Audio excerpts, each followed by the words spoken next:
Network modernization is a critical step for digital transformation at government agencies. I'm Wyatt Cash with Scoop News Group, and here to talk about that today is Duane Schell, Chief Technology Officer for the state of North Dakota. Duane, thank you so much for joining us today. More than happy to be here. I'd like to start by asking, how has the adoption of cloud and multi-cloud computing impacted your agencies or the state's networking requirements? Well, so the obvious answer is we're seeing traffic shift, right? Back in the day, all of our efforts were how do we optimize traffic to our data centers from wherever it's being sourced from. And as we've moved out to the cloud, we obviously have to. We're shifting our bandwidth to different locations. So it's all about optimizing how we can access the various cloud providers. In North Dakota, we've been pretty fortunate that we have some very robust networks. And so we've always been rather spoiled with not just bandwidth, but speed of the network as well. And so when you think about geography, we're kind of in a pretty horrible spot when we think about all the major cloud providers. So not only is it just capacity, it's latency and speed. So as we think about how we're designing the network, it's how do we find our best partners? How do we find our best paths to make sure we've got not just the bandwidth, but the speed to the various large data centers that exist around the country? That makes sense.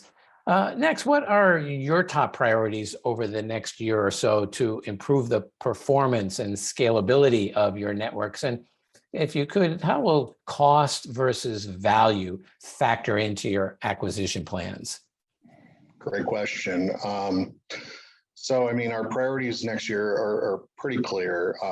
We continue to always optimize the network, making sure that we've got the capacity and speeds that are necessary. But as we think about how the world's changed, not only are we seeing cloud adoption, we're seeing a whole lot of telework. So optimizing the network, not just for cloud technologies, but for the telework. So on our side, what does that mean?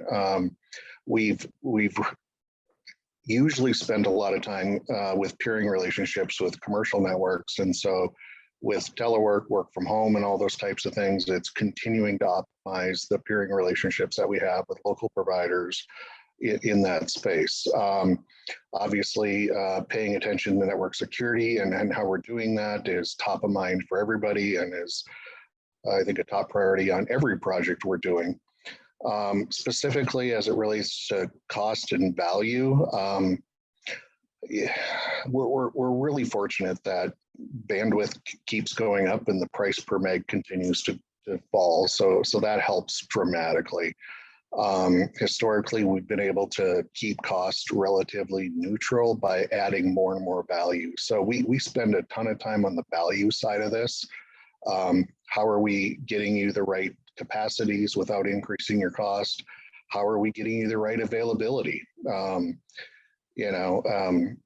working in a world nowadays when the network is not functioning, you're out of work. So really focusing on availability on all aspects. It's not just our major facilities anymore that are redundant. It's really everything everywhere has to be redundant to be able to make sure we're providing that uptime and reliability that, in a digital world, everybody has to have to remain productive. Well, Duane, you touched on security a minute ago. Talk to us a little bit about what additional steps are you taking to build in greater security protections into your networks? Yeah, great question. It's clearly top of mind for myself and for all of my peers across the country. And everybody is using the term nowadays, zero trust. And what does that mean? For us, I feel like we've been talking about zero trust for almost a decade already. So in some respects, I'd like to suggest that we've got it figured out. The reality is the world has changed, right?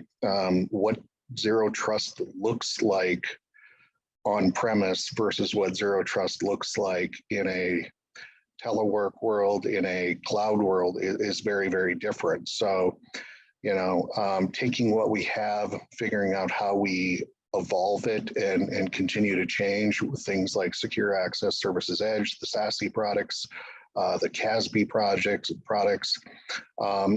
What is our visibility into these networks, and how do we make sure that the new items that we're bringing into the network can give us the same or better visibility? So definitely a huge part of what we do all day, every day, and continuing to evolve with all these changes that are happening. Something as simple as telework. VPN used to be the easy answer, still is a pretty important piece, but does it make sense to drag that traffic all the way back to the corporate network if all they're going to do is go to the cloud? And so really taking a hard look at how do we optimize these networks and do new and different ways, but continue to make sure we've got all the controls in place, all the visibility that we need to make sure we are in fact secure.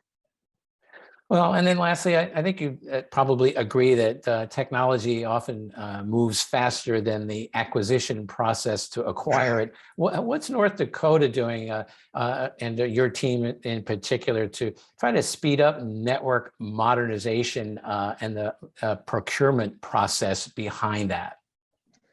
You're spot on. Procurements are rough. I think both parties, the state governments that are working through it and our partner vendors get frustrated with it for a whole host of reasons. I think both parties continue to get better at this. We're getting a whole lot smarter about how we ask for things.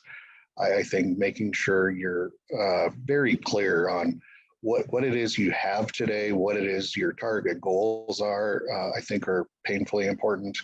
We've walked through this for a number of years, and there's just a massive amount of cooperative purchasing agreements that exist across the country. I think we like to take advantage of all of those things. At the end of the day, it comes down to relationships and partnerships.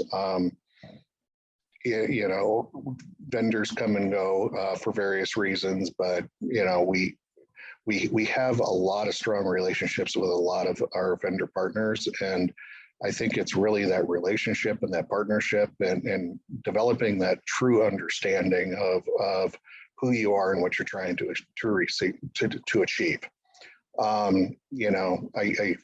I see oftentimes we'll get some proposals where it kind of looks like a cookie cutter solution, and this cookie cutter solutions are fantastic. They're always based on best practices, and they're always great ideas, but they don't always account for who you are today and how you would get from step A to step B. So that level of transparency, I think, is key to helping make sure that our partners can put together the right proposals that are going to achieve the right value on the other side.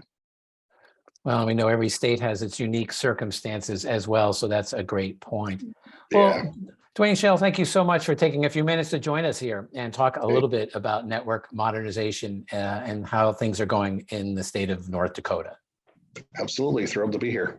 Happy to have been part of the conversation. Thank you so much.